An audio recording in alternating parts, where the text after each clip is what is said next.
Assalamualaikum warahmatullahi wabarakatuh. Kami dari kelompok 8 yang beranggotakan Firda Nabila Hidayati, Gusti Mardiati Zulfa, dan Muhammad Rehan Ramadhani akan menjelaskan materi mengenai strukturalisme genetik. Strukturalisme genetik adalah salah satu tipe sosiologi sastra yang memahami karya sastra dari asal-usulnya atau dari genetiknya. Strukturalisme genetik memiliki kekhasan yang berbeda dengan kajian sosiologi sastra lainnya, yang cenderung merupakan struktur estetik karya sastra. Strukturalisme genetik berangkat dari struktur karya sastra yang dipahami dalam hubungannya dengan struktur masyarakat dan pandangan dunia yang melahirkannya. Pertama-tama saya akan menjelaskan pengertian dari strukturalisme genetik. Strukturalisme genetik merupakan salah satu jenis teori sosiologi sastra yang dikembangkan oleh Lucien Goldman pada tahun 1977 sampai 1981 di Prancis. Strukturalisme genetik mengkaji karya sastra dalam hubungannya dengan pandangan dunia kelompok sosial pengarang.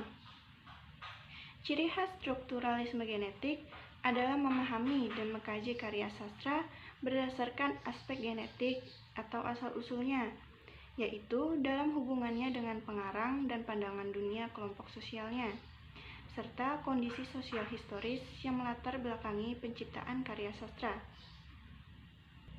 Strukturalisme genetik merupakan salah satu metode penelitian sastra yang populer digunakan dalam menganalisis karya sastra, baik novel, cerpen, maupun puisi. Teori ini merupakan salah satu cabang sosiologi sastra yang memadukan antara struktur teks, konteks sosial, dan pandangan dunia pengarang. Teori ini menekankan hubungan antara karya sastra dengan lingkungan sosialnya. Dalam masyarakat, sesungguhnya manusia berhadapan dengan norma dan nilai. Dalam karya sastra juga dicerminkan norma dan nilai yang secara sadar difokuskan dan diusahakan untuk dilaksanakan dalam masyarakat. Sastra juga melukiskan kecemasan, harapan, dan aspirasi manusia. Oleh karena itu, kemungkinan karya sastra tersebut dapat dijadikan ukuran sosiologis yang paling efektif untuk mengukur tanggapan manusia terhadap kekuatan sosial. Ada beberapa konsep yang perlu dipahami lebih lanjut dalam strukturalisme genetik, yaitu pengarang sebagai subjek transindividual atau subjek kolektif, pandangan dunia atau worldview, fakta kemanusiaan, struktur karya sastra, dan dialektika pemahaman penjelasan. Konsep-konsep tersebut akan dijelaskan selanjutnya oleh rekan saya. Berikutnya pengarang subjek transindividual. Strukturalisme genetik memiliki pandangan yang khas mengenai pengarang. Pengarang tidak dilihat sebagai seseorang yang menciptakan karya sastranya seorang diri, seperti pandangan teori ekspresif. Pengarang dalam pandangan strukturalisme genetik dianggap sebagai subjek transindividual atau subjek kolektif, yaitu subjek yang mengatasi batas-batas individu yang di dalamnya individu hanya merupakan bagian. Goldman 1981. Kelompok sosial adalah sebuah komunitas dalam masyarakat yang memiliki persamaan ide, gagasan, dan aspirasi yang membedakannya dengan kelompok sosial lain yang disebut sebagai pandangan dunia. Goldman 1981. Berikutnya pandangan dunia. Istilah pandangan dunia digunakan untuk menyebut konsep yang menyeluruh dari gagasan-gagasan, aspirasi-aspirasi, dan perasaan-perasaan yang menghubungkan secara bersama-sama anggota suatu kelompok sosial tertentu yang membedakannya dengan kelompok sosial lain. Karena merupakan gagasan-gagasan, aspirasi-aspirasi, dan perasaan-perasaan dari suatu kelompok sosial tertentu, maka pandangan dunia dianggap sebagai kesadaran kolektif.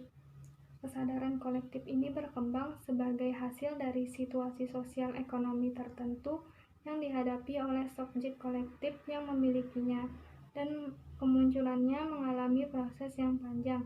Goldman 1981. Struktur karya sastra.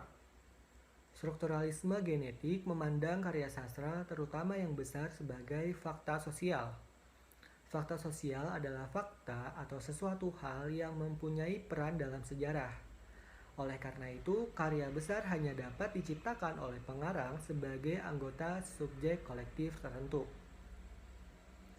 Strukturalisme genetik mempunyai konsep struktur karya sastra yang berbeda dari konsep struktur yang dikenal umum sebelumnya. Struktur karya sastra merupakan satu, ekspresi pandangan dunia kelompok sosial pengarang secara imajiner. 2. Dalam usahanya mengekspresikan pandangan dunia itu, pengarang menciptakan semesta tokoh-tokoh, objek-objek, dan relasi-relasi secara imajiner. Goldman pada tahun 1981. Dengan demikian, konsep struktur karya sastra dalam strukturalisme genetik bersifat tematik. Struktur karya sastra bersifat tematik karena yang menjadi pusat perhatiannya adalah relasi antara tokoh dengan tokoh dan tokoh dengan objek yang ada di sekitarnya.